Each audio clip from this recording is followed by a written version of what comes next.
मेरे गुरु महेश्वर शिव को मेरा प्रणाम है। इस कालखंड के प्रथम शिव के शिष्य, हम सबों के परम आदरणीय वरेण्य गुरु भ्राता साहब श्री के चरणों में मेरा प्रणाम है। शक्ति स्वरूपा मां नीलम आनंद जी के चरणों में मेरा प्रणाम है और छपरा के इस स्थान पर उपस्थित आप सभी गुरु भाई गुरु बहन के चरणों में मेरा प्रणाम है। महागुरु महादेव की दया से और साहब दीदी का असीम आशीर्वाद, जिसके कारण हम सब के जीवन में शिव गुरु हुए। हम सभी शिव के शिष्य हैं और हर एक शिव का शिष्य हजारों लाखों लोगों को जोड़ता है, महादेव के दिशा में चलने के लिए प्रेरित करता है। आज की ये शिव गुरु संगोष्ठी का आयोजन भी इसी के निमित्त यहाँ के स्थानीय गुरु भाई गुरु बहनों ने मिलकर किया है। और मुझको जो जानकारी है, इसमें छपरा, सिवान, गोपालगंज से भी लोग शामिल हुए हैं। ये शिव गुरु संगोष्ठी, जिसमें हम सभी गुरु भाई गुरु बहन आपस में एक साथ बैठते हैं और अपने गुरु के कार्य को, जो हमने आज तक किया है, आगे भी जो हम करने वाले हैं और आज जो स्थिति चल रही है, उस पे विचार विमर्श करने के लिए, आपस में विचार का आदान प्रदान करने के लिए, कौन क्या सोच रहा है, कौन क्या कर रहा है, इसके परे जाकर अपने लक्ष्य के तरफ ध्यान एकत्रित करने के लिए। लक्ष्य अगर स्पष्ट हो, मंजिल अगर स्पष्ट हो, तो रास्ता हम ढूंढ लेते हैं। मान लीजिए कि आज इस स्थान पे हम भी पहली बार आए, इस पार्क में, ये लॉन में, जो हॉल का लॉन है, इसमें हम भी पहली बार आए, आप भी पहली बार आए। किसी ने पता दिया, बताया कि यहाँ आना है, तो आते समय रास्ते आपने ढूंढ लिए। मंजिल अगर पता है, जाना कहाँ है ये पता है, तो रास्ता हम ढूंढ लेते हैं। साहब श्री ने, शिव के शिष्य ने इस युग में, इस कलयुग में, इस कालखंड में महादेव का पता दिया। महादेव के तरफ चलने का रास्ता बताया ही नहीं, उस पे कैसे चला जाए ये सिखाया भी और अपने साथ लेकर चले भी। सिर्फ उन्होंने ये कहकर छोड़ नहीं दिया, सिर्फ उन्होंने ये नहीं कह दिया कि हाँ आप जाइए, अब जैसे जाना है जाइए। उन्होंने ये मंजिल बताने के साथ साथ शिव शिष्यता का राजमार्ग भी बताया। और शिव शिष्यता का राजमार्ग क्या है, शिव की शिष्यता क्या है, आध्यात्म क्या है, गुरु भाव क्या है, गुरु का अनुग्रह भाव क्या है, शिव की शीश रिक्षा में जो उनका दया भाव है वो क्या है। ऐसे अनेक प्रश्न हमारे मन में उठते ही रहते हैं। आइए हम लोग कुछ उस पे बात करते हैं, क्योंकि आप में से ज्यादातर गुरु भाई गुरु बहन, मुझको लगता है कि गुरु के काम में तेज गति से चलते हैं। तो हमको जब भी हम किसी से बात करते हैं तो हम कहते हैं कि शिव की शिष्यता एक आध्यात्मिक जागरण है। तो स्वाभाविक है कि वो व्यक्ति प्रश्न करता है कि आध्यात्मिक मतलब क्या होता है, अध्यात्म मतलब क्या होता है। अध्यात्म का अर्थ होता है खुद की खोज, अपनी खोज। मैं कौन हूं, क्यों आया, कहां को जाऊंगा, मेरे इस जीवन में आने का कारण क्या है, प्रयोजन क्या है, उद्देश्य क्या है, इसकी खोज। क्योंकि हम दुनिया में चारों तरफ देखते रहते हैं। एक घटना है कि एक बार एक गुरु ने अपने शिष्य से पूछा कि दुनिया में कैसे लोग हैं, इसका पता कैसे करोगे? दुख क्यों आता है इसका पता कैसे करोगे? तो शिष्य ने कहा कि दुनिया में सारे लोग दुखी नहीं हैं, कोई ना कोई तो सुखी भी होगा। गुरु ने कहा कि जाके पता करो। तो ये घटना है कि उनका शिष्य गांव में गया। उसने दूर से देखा तो देखा कि जमींदार है, इतना बड़ा भवन है, इतनी घोड़े गाड़ी सब है, तो ये तो जरूर सुखी होगा। तो वो उस जमींदार से मिलने गया। उसने कहा, भाई साहब आप तो बड़े सुखी होंगे, क्योंकि आपके पास तो लौकिक सुख के सारे साधन हैं। लेकिन उस जमींदार ने कहा कि मुझको संतान नहीं है।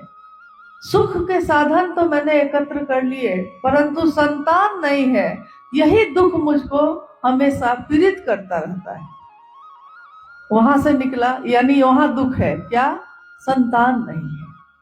निकला, उसने देखा कि एक किसान अपने खेत में बैठ के खेती कर रहा है, कोराई कर रहा है और रोटी खाता है और वहीं घास पे सो गया है। उसको लगा शिष्य को कि ये किसान जरूर सुखी होगा।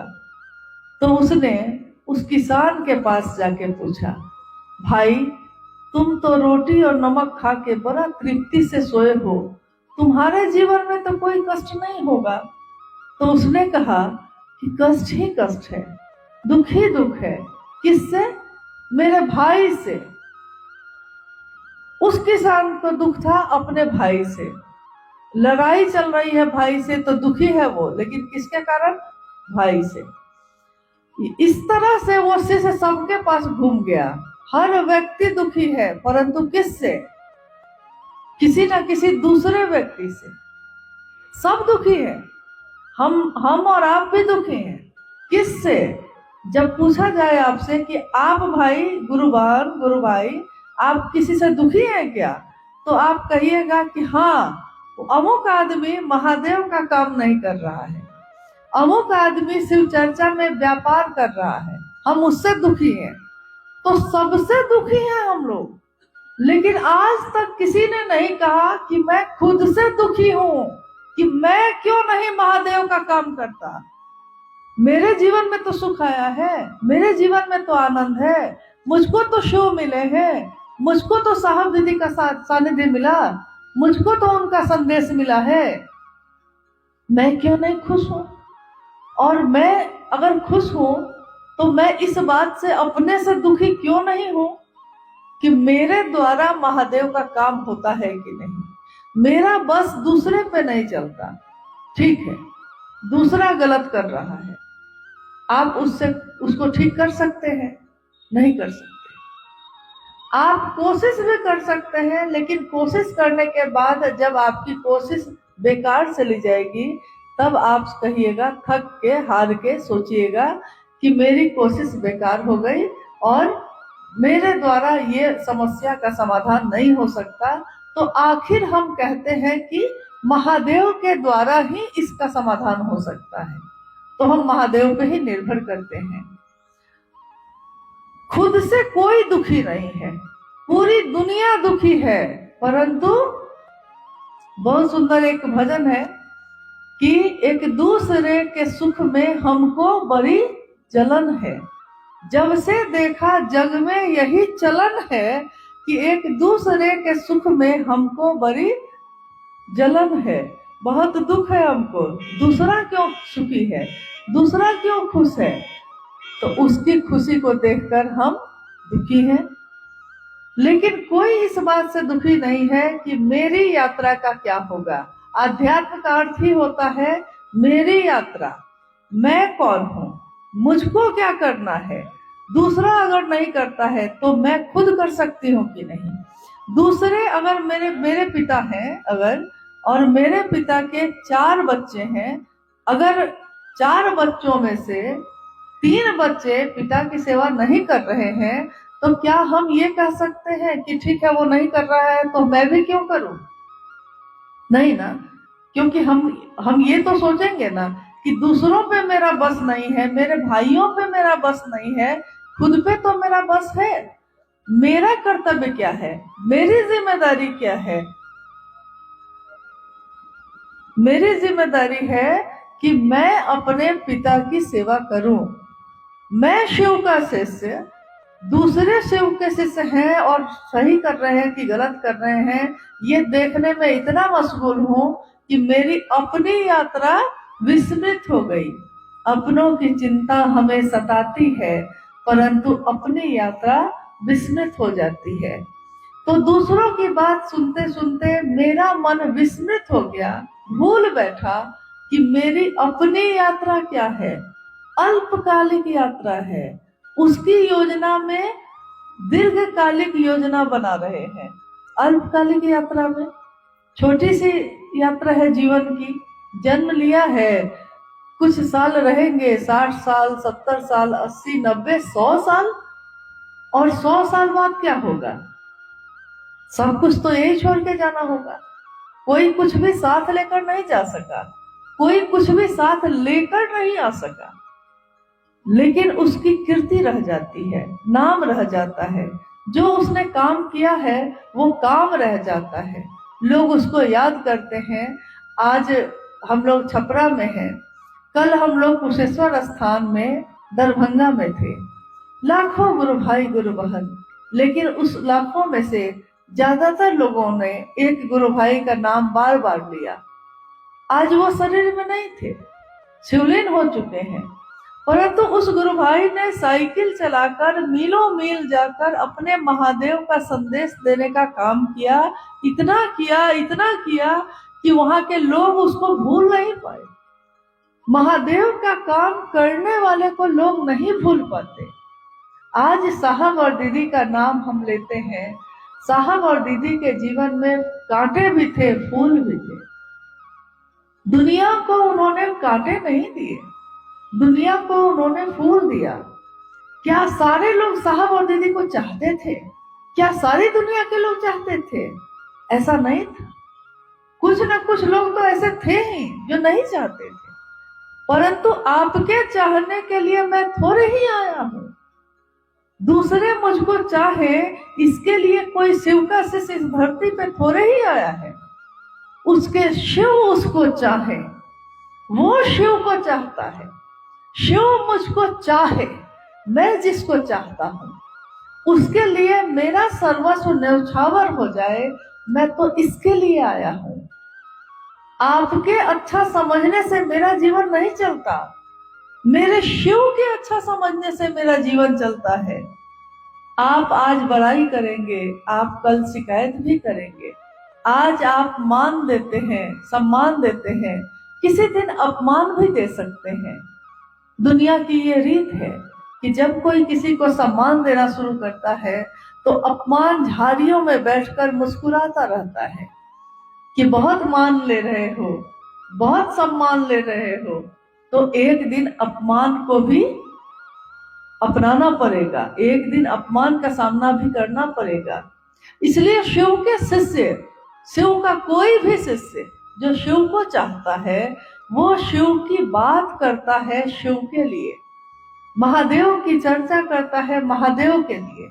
वो अपने लिए नहीं करता और अपने लौकिक चीजों के लिए नहीं करता, निस्वार्थ भाव से महादेव के लिए करता है। महादेव देंगे तो ठीक है, ना देंगे तब भी ठीक है, मेरे हैं वो, बस इतना काफी है। मेरा बेटा बुढ़ापा में मुझको देखेगा तो बहुत अच्छा है, नहीं भी देखेगा तो कहते हैं कि पूत कपूत होता है लेकिन माता को माता नहीं होती। माँ के हृदय से तब भी उसके लिए शुभकामना ही निकलती है।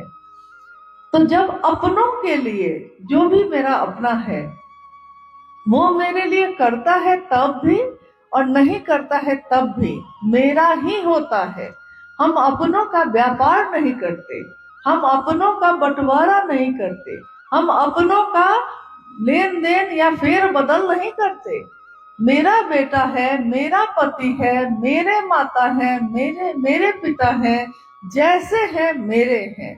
दूसरे के पास हो सकता है इससे अच्छे पिता होंगे, परंतु हम अपना पिता नहीं बदलते, तो भगवान कैसे बदलेंगे? तो अपना गुरु कैसे बदलेंगे? तो अपना साहब और दीदी कैसे बदलेंगे? साहब मेरा एक है और न दूजो कोई, जो दूजा साहब कहे सो दूजो कुल का होए। साहब यहाँ एक ही है शिवशिष्टा में और सदैव वही रहेंगे। दीदी नीलम आनंद, जिनकी वाणी से आज भी हमारा मन शिव भाव से आप्लावित होता है, जिनके गाए हुए हरा भोला हरा शिवा से हमारा मन शिव में रम जाता है। याद कीजिए कि हम लोग जब भी गाते हैं हरा भोला हरा शिवा, जब शुरू करते हैं, जब फिल्म के गीत के तर्ज पे बना था ये, परंतु फिल्म का वो गीत नहीं याद आता हमको। फूल तुम्हें भेजा है खत में, फूल नहीं मेरा दिल है, ये नहीं याद आता हमको। बस ये याद आता है कि दीदी क्या गाती थी। तो दीदी ने क्या गाया है? हरा भोला भोला भोला हरा हरा, हरा शिवा शिवा शिवा शिवा हरा हरा। कैसे गाया? आज लोग बहुत तरह से गाने लगे उसको, अलग अलग तरीके से, अलग अलग धुन में, परंतु मूल धुन तो उसकी एक ही है ना। शिव की शिष्यता की बात करने का मूल तरीका तो एक ही है। आज लोगों के पास अलग अलग तरीके हो गए हैं, लेकिन जब साहब ने शुरू की थी तो वो मूल तरीका तो एक ही था। जब हम गाते हैं, जब भी हम शिव की बात करते हैं, जब भी हम शिव चर्चाओं में हरा भोला गाते हैं, तो हमको किसकी याद आती है? जबकि आप में से बहुत लोग दीदी नीलम आनंद जी से नहीं मिले होंगे। बताइए, आप में से कितने लोग सशरीर उनसे मिले हैं? कितने लोग शरीर में दीदी से मिले हैं? 2, 4, 5 बस। लेकिन ये बताइए कि जब भी आप गाते हैं हरा भोला जागरण भजन, तो आप किससे मिलते हैं उस समय? आपको किसकी याद आती है? किसकी? माँ नीलम आनंद जी की।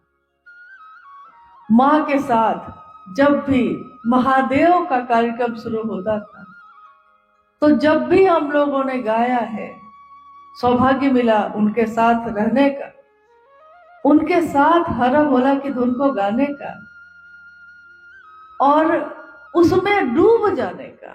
मन महादेव में डूब जाए, शिव की दया की अतल गहराइयों में मेरा मन डूब जाए। हर भोला भोला भोला हर हरा, हर शिवा शिवा शिव शिवा हरा हरा, हर भोला भोला भोला भोला हर हरा, हर शिवा शिवा शिवा शिवा हर हरा, हर भोला। ये शब्द नहीं है, ये सिर्फ गीत नहीं है, इसमें माँ नीलम आनंद जी के हृदय के भाव भी शामिल हैं। तो जब भी हम में से कोई शिव का शिष्य इसको गाता है, वो महसूस करता है माँ नीलम आनंद जी के भाव को, जैसे हमारा मन उनके मन से मिल जाता है। ठीक उसी तरह जब भी हम किसी को कहते हैं कि मेरे गुरु शिव हैं, आपके भी गुरु हो सकते हैं, ये संदेश है साहब श्री हरिंद्रानंद जी का। तो जब भी हम ये बात कहते हैं, हमारे मन में साहब के हृदय की का वो आह्लाद, आध्यात्मिक आह्लाद, जिसमें साहब ने कहा है कि आध्यात्म में आई संक्रांति से जो मेरा मन गुजर रहा था और मेरे मन में जो अंतः प्रेरणा आई, आध्यात्मिक आह्लाद आया, उसके कारण मैंने लोगों से कहना शुरू किया कि शिव मेरे गुरु हैं, तुम्हारे भी हो सकते हैं। तो साहब ने कहा कि शिव मेरे गुरु हैं, आपके भी हो सकते हैं। जबकि प्रेम में लोग ऐसा करते नहीं हैं। प्रेम में क्या करते हैं हम लोग? लौकिक प्रेम में क्या करते हैं हम लोग? लौकिक प्रेम में हम लोग जब किसी को प्रेम करते हैं, मान लीजिए कि आप पति को प्रेम करते हैं, आप कहिएगा हाँ। कुछ लोग नहीं भी करते हैं तब भी बोलते हैं कि हाँ करते हैं। झूठ मूठ भी झूठा ही सही, कोई मुझको प्यार कर ले। तो माँ से प्यार है, पति से प्यार है, अपने बच्चे से प्यार है।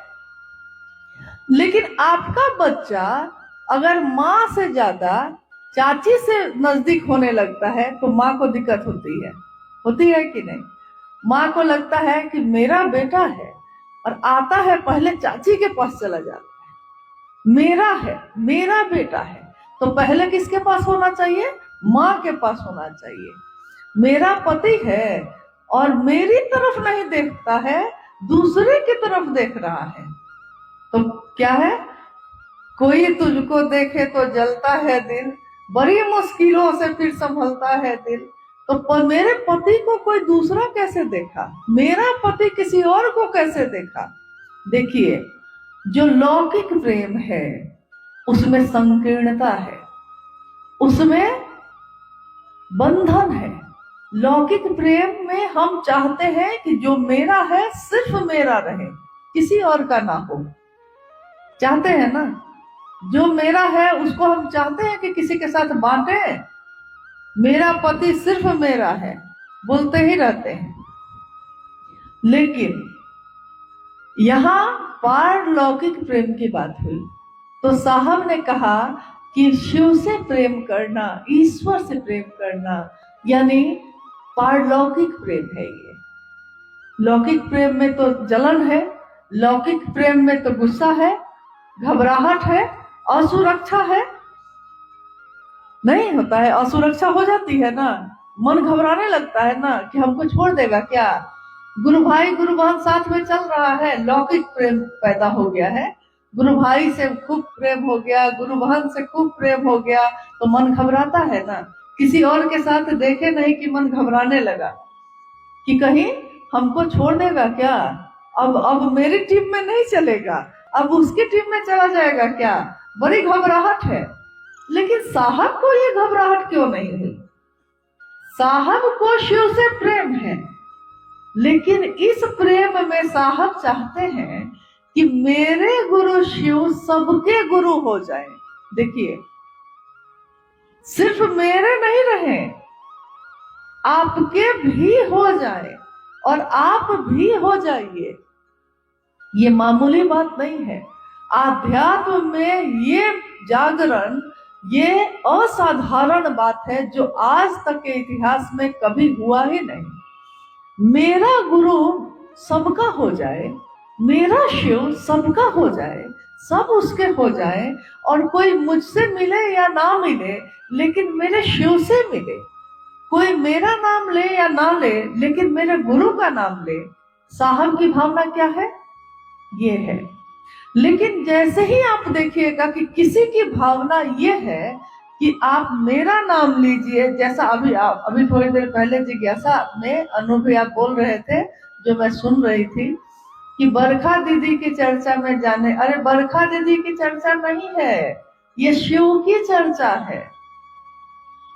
ये किरण दीदी की चर्चा नहीं है, ये महेश भैया की चर्चा नहीं है। ये किसकी चर्चा है?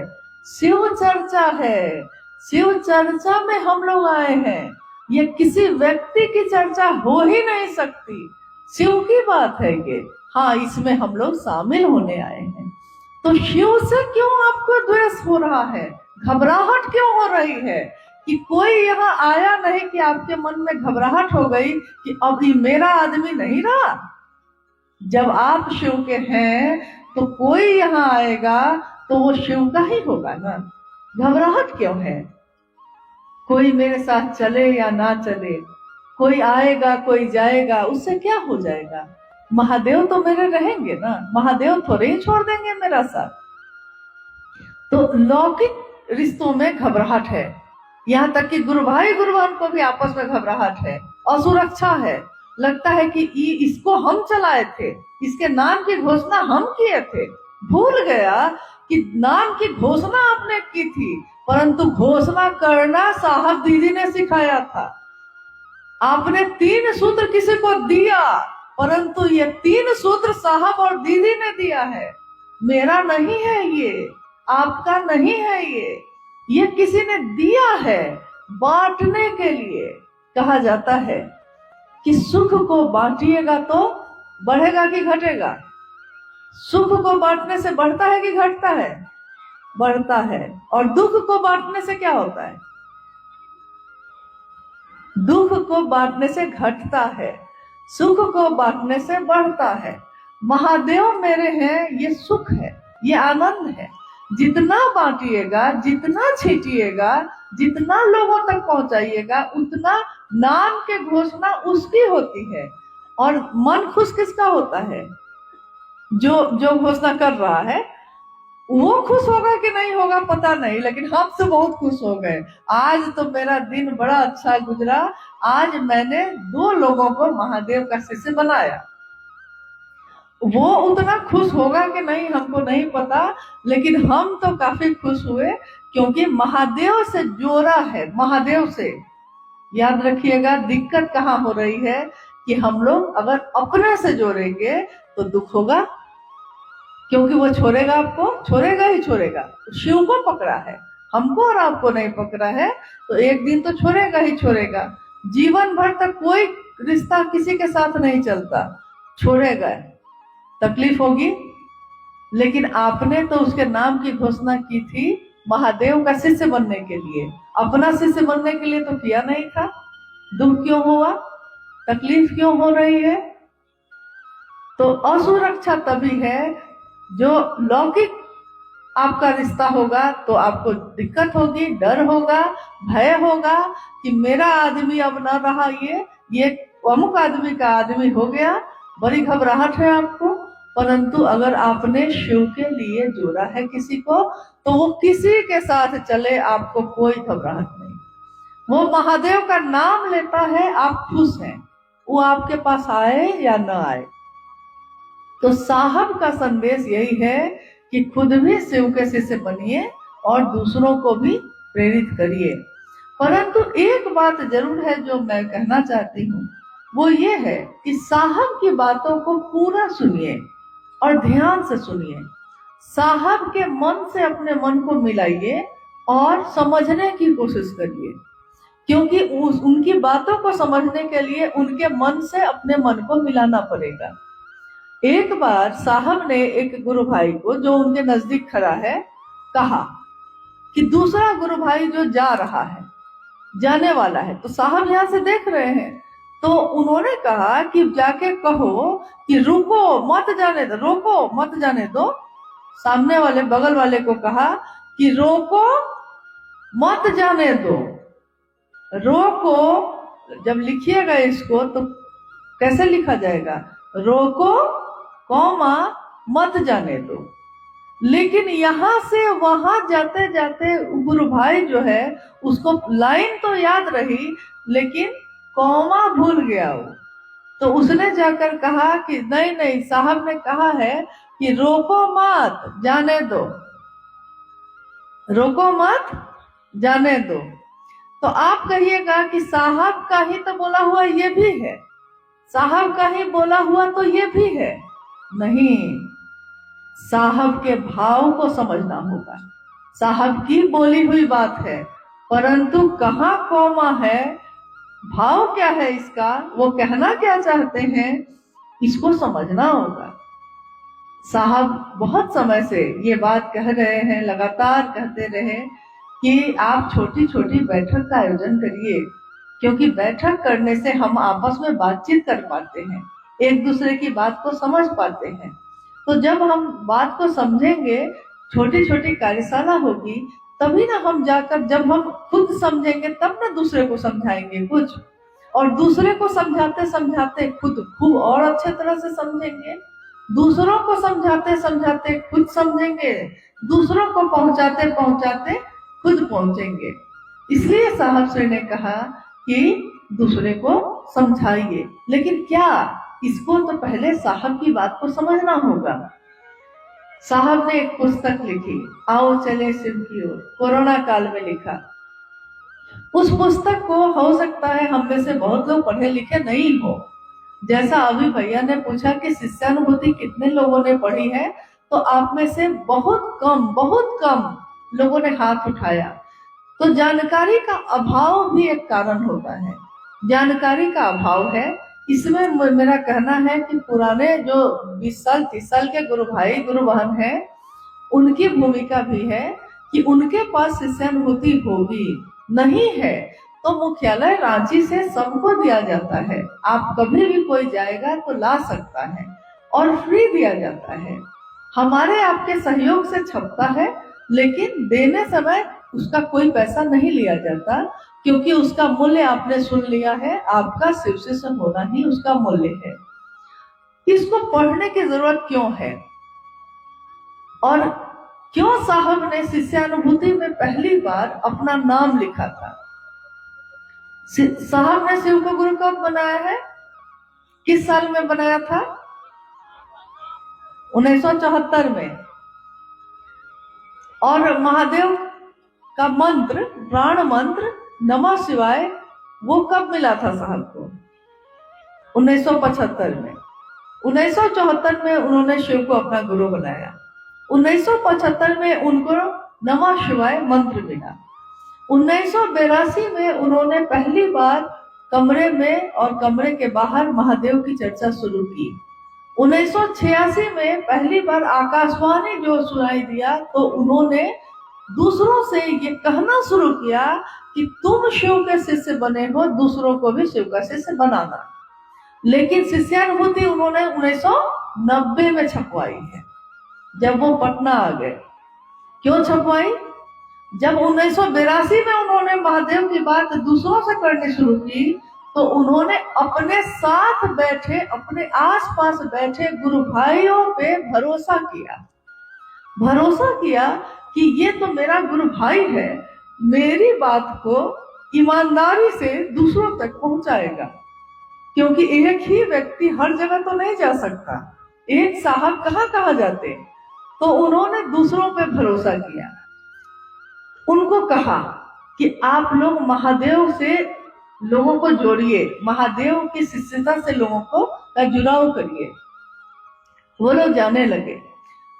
महादेव की बात में ताकत है, महादेव के नाम में ताकत है, शिव की चर्चा में ताकत है, लोगों को जोड़ता है, शिव भाव से भरता है, स्वयं को भी और समूह को भी, दोनों को शिव भाव से भरता है। तो जब लोग क्षेत्रों में जाने लगे, जो लोग साहब के नजदीक बैठे हैं, आप गौर कीजिएगा, साहब ने अक्सर कहा कि मेरे अपनों ने मुझको ठगा। कौन थे ये अपने? क्योंकि उनकी पत्नी और बेटा बेटी तो उनके साथ था ही। उसके बाद उन्होंने किसको अपना बनाया था? गुरु भाई गुरु बहनों को। तो विश्वास किया। लेकिन जब ये लोग क्षेत्र में जाने लगे, तो कुछ लोग तो बड़े अच्छे मन से महादेव का काम करते, लेकिन उसमें से कुछ लोग ऐसे थे जो लोगों को खुद से जोड़ने लगे। क्योंकि देख लिया कि साहब तो यहाँ आए नहीं हैं, यहाँ तो हम आए, तो ये जो 100 आदमी जुड़ गया, तो ये कौन हो गया? ये 100 आदमी जुड़ गया, मतलब ये 100 आदमी मेरा आदमी है। तो हम ना अब इसके लिए साहब हो गए। साहब तो आए नहीं, तो हम ना अब इसके बताने वाले हो गए, हम ना इसके मार्गदर्शक हो गए। तो वो दूसरों को समझाने लगा कि देखो, तुम्हारा नाम की घोषणा तो हम ही किए ना, हमें ना तुमको महादेव की तरफ चलना सिखाए हैं। तो हमसे बिना पूछे शिव चर्चा शुरू नहीं होगी, हम आएंगे तभी हरा बोला शुरू होगा। हमसे पूछे बिना तुम कहीं चर्चा रखना नहीं। क्योंकि अब क्या हो गया, ये मैंने किसी को शिव से नहीं बनाया, मैंने क्या कर दिया? गुलाम बना दिया। कि गुलाम मतलब मेरे बात पे तुमको चलना है। साहब ने तो ये काम नहीं किया, साहब ने तो किसी को गुलाम नहीं बनाया, साहब ने तो हर व्यक्ति को ये स्वतंत्रता दी कि वो कहीं भी जाके महादेव की बात कर सकता है। फिर आपने क्यों किया ये?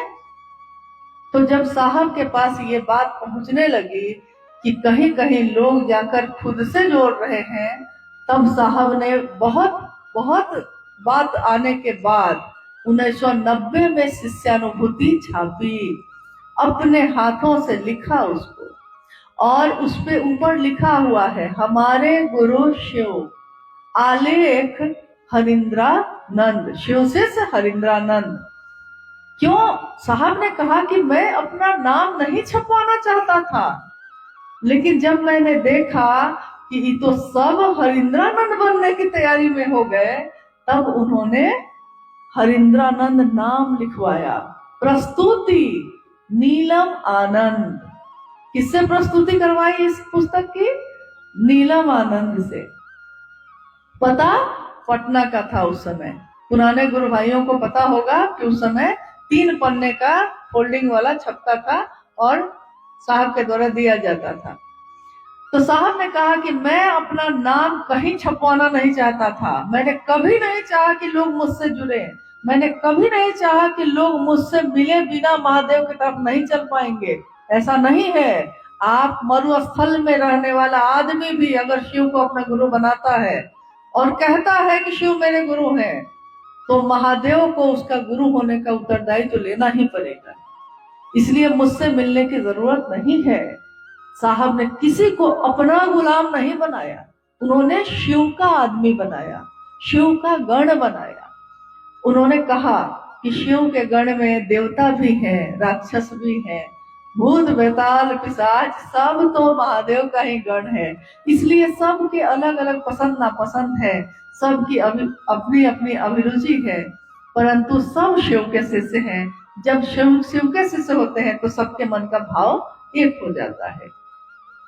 तो पहली बार साहब ने 1990 में ये छपवाया और लोगों को कहा, अब जो लोगों को भेज रहे थे वो, तो ये किताब दी जा रही थी कि आप जब किसी के नाम की घोषणा करेंगे तो उसको ये किताब जरूर दे दीजिएगा, ताकि वो खुद से पढ़ के खुद में जागरूक हो, खुद में उसके जागरण हो, वो खुद से पढ़ के समझे कि ये संदेश किसका है?